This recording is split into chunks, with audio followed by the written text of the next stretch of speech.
नमस्कार दोस्तों, स्वागत है आपका अपना यूट्यूब चैनल टुडे एग्जाम पे। दोस्तों आज है 18 अगस्त 2022 और आरआरबी ग्रुप डी का एग्जाम था आज, और तृतीय पाली का भी एग्जाम समाप्त हो चुका है। थर्ड शिफ्ट के एग्जाम में जीके जीएस सेक्शन से जो भी प्रश्न पूछे गए सभी प्रश्नों को लेकर आए हैं। सभी प्रश्न 100% ओरिजिनल है। फिर भी अगर आपको लगता है कि कोई प्रश्न नहीं पूछा गया था तो आप हमें कॉमेंट करके बता सकते हैं। दोस्तों एनालिसिस देखने का आपको फायदा होता है कि बहुत सारे क्वेश्चन जो है कोरिलेट करके रिपीट किया जा रहा है, कुछ क्वेश्चन तो हूबहू ही रिपीट किए जा रहे हैं, जैसा कि आप देख पाएंगे। तो एक प्रश्न पूछा गया था कि क्लोरोफिल में कौन सी धातु पाई जाती है। दोस्तों क्लोरोफिल में जो है मैग्नीशियम धातु पाई जाती है। जब सेकंड शिफ्ट में प्रकाश संश्लेषण से रिलेटेड एक क्वेश्चन पूछा गया था वहां पे हमने आपको ये बात बता दिया था। क्लोरोफिल जो है प्रकाश संश्लेषण के लिए आवश्यक होती है, सूरज की प्रकाश और क्लोरोफिल। हीमोग्लोबिन में क्या पाया जाता है, तो लोहा पाया जाता है। तो आने वाले शिफ्ट में आप हीमोग्लोबिन में क्या पाया जाता है अपनी तरफ से रख लीजिएगा अगर आप एग्जाम देने वाले हैं तो।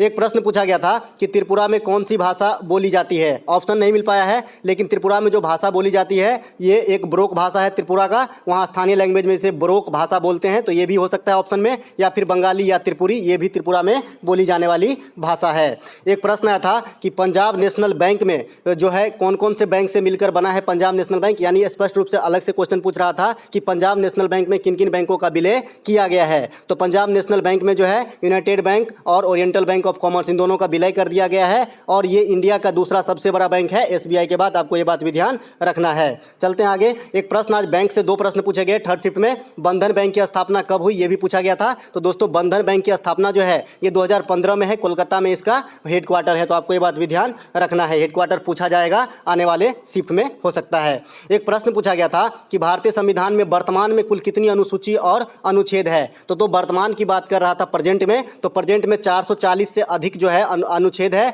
और 12 अनुसूचियां हैं। बात करें जब संविधान निर्माण हुआ था तो उस समय जो है 395 अनुच्छेद थे और 8 अनुसूचियां थे। तो आपको ये बात भी ध्यान रखना है। साथ ही साथ संविधान में कुल कितने भाग है, तो संविधान में 22 भाग है जो 25 भागों में विभक्त है। जैसे 51 4 का ए हो गया है, इस प्रकार से जो है 3 भाग बढ़ गए हैं।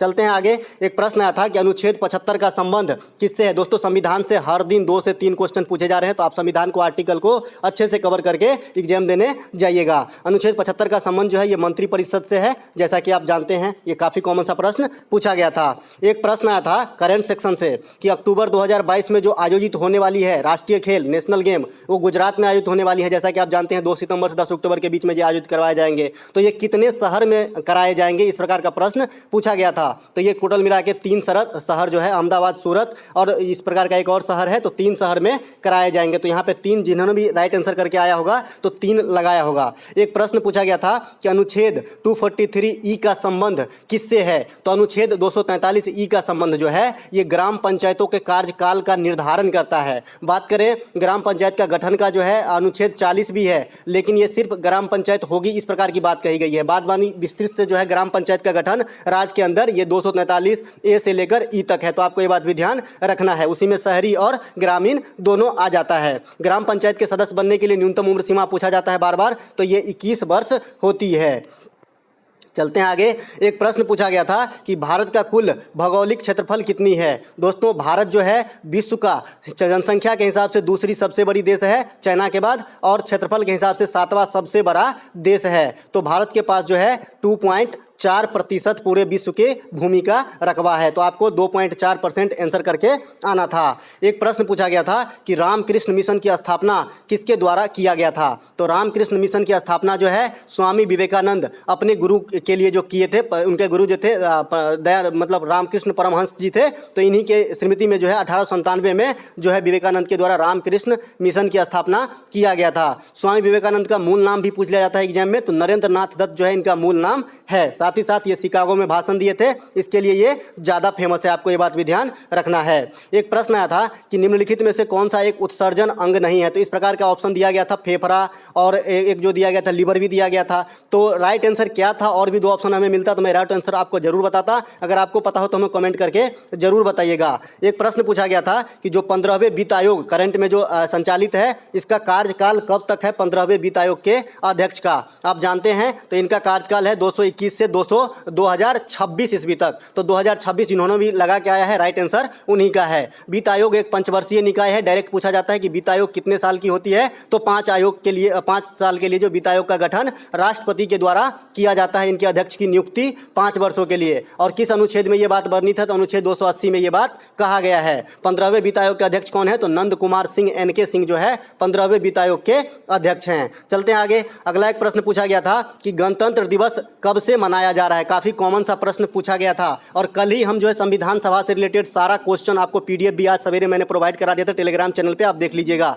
तो गणतंत्र दिवस जो है 26 जनवरी 1950 को जब हमारा पूर्णतः रूप से जो संविधान लागू हो जाता है उसी साल से जो है 50 से हम मनाते हैं। तो 1950 इस क्वेश्चन के लिए राइट आंसर हो जाएगा। बात करें संविधान कब अंगीकार किया गया, तो 26 नवंबर 1949 को जो है संविधान को अधिकृत किए गए थे, लेकिन लागू नहीं करवाया गया था। संविधान सभा के प्रथम अस्थायी अध्यक्ष पूछा जाता है, तो सच्चिदानंद सिन्हा जो है संविधान सभा के प्रथम अस्थायी अध्यक्ष है। प्रथम बैठक कब हुई थी, 9 दिसंबर 1946 को।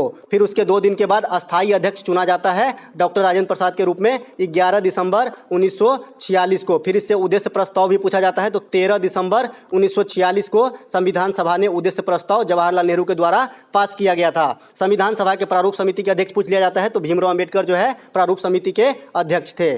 चलते हैं आगे। अगला एक प्रश्न पूछा गया था करंट सेक्शन से कि कचाई लेमन फेस्टिवल कहाँ मनाया जाता है। दोस्तों कचाई लेमन फेस्टिवल जो है ये मणिपुर में मनाया जाता है। लाई हरोबा त्यौहार भी जो है ये मणिपुर का त्यौहार है, लाई हरोबा। तो आपको ये बात भी ध्यान रखना है आने वाले शिफ्ट के लिए।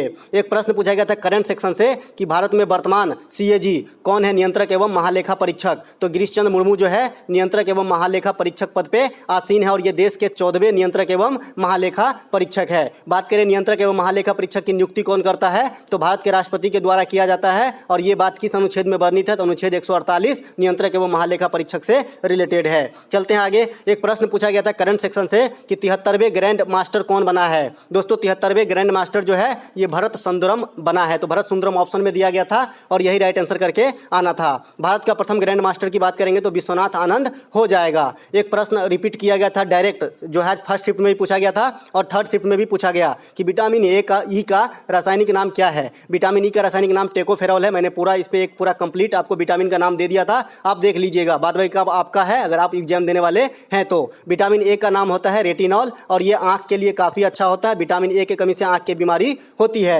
विटामिन B1 का रासायनिक नाम थायमीन है, इसके कमी से क्या होती है, बेरी रोग जो है इसके कमी से हो जाती है। विटामिन B12 का रासायनिक नाम क्या है, साइनोकोबाल्मिन, इसमें कोबाल्ट धातु पाया जाता है, इसके कमी से एनीमिया रोग हो जाता है। तो आपको ये बात भी ध्यान रखना है। साथ ही साथ विटामिन C का रासायनिक नाम क्या है, एस्कॉर्बिक एसिड, इसके कमी से कौन सा रोग होता है, स्कर्वी रोग हो जाता है, दांतों से खून आने लगता है। और विटामिन C जो है जो भी सिट्रस फल है विटामिन C का अच्छा स्रोत होता है, जैसे नींबू, आंवला। विटामिन D का जो है रासायनिक नाम क्या है, कैल्सीफेरॉल है और ये इसके कमी से कौन सी बीमारी होती है, तो रिकेट्स नाम का बीमारी होता है जो हड्डियों की बीमारी है। और सूरज की प्रकाश जो है विटामिन D के सबसे अच्छा और सबसे सस्ता स्रोत है। एक प्रश्न आया था कि पंजाब के राज्य के मुख्यमंत्री कौन है। मैं आपको पहले ही बता दिया था कि MTS में ये क्वेश्चन जो है 17 बार रिपीट किए गए, तो ग्रुप D में भी ये क्वेश्चन जरूर पूछे जाएंगे कि पंजाब के वर्तमान मुख्यमंत्री कौन है। ये इसलिए पूछा जाता है कि आम आदमी पार्टी की सरकार वहां बनी है और आम आदमी पार्टी की जो है नेशनल पार्टी बनने जा रही है, अगर 2-4 राज्य में और सरकार बना लिया तो इसलिए ये चर्चा में रहते हैं। इसीलिए यहाँ का जो है CM पूछ लिया जाता है। तो यहाँ का CM जो है भगवंत सिंह मान है, जो आम आदमी पार्टी से है और 2022 में ये बना है। 2022 में 5 राज्यों में चुनाव हुआ था, विधानसभा चुनाव, जैसा कि आप जानते हैं। बात करें पंजाब की राज्यपाल कौन है, तो बनवारी लाल पुरोहित जो है वर्तमान में पंजाब राज्य के राज्यपाल हैं। चलते हैं आगे। एक प्रश्न पूछा गया था कि स्वराज द्वीप कहाँ स्थित है। दोस्तों आपको याद ही होगा, हेवलॉक द्वीप का नाम बदल के इस प्रकार का नाम जो है रख दिया गया है, शहीद दिवस, शहीद द्वीप और स्वराज द्वीप। तो ये जो है अंडमान एवं निकोबार द्वीप समूह में स्थित है। आने वाले शिफ्ट के लिए शहीद द्वीप कहाँ है, तो ये भी अंडमान निकोबार द्वीप समूह में स्थित है।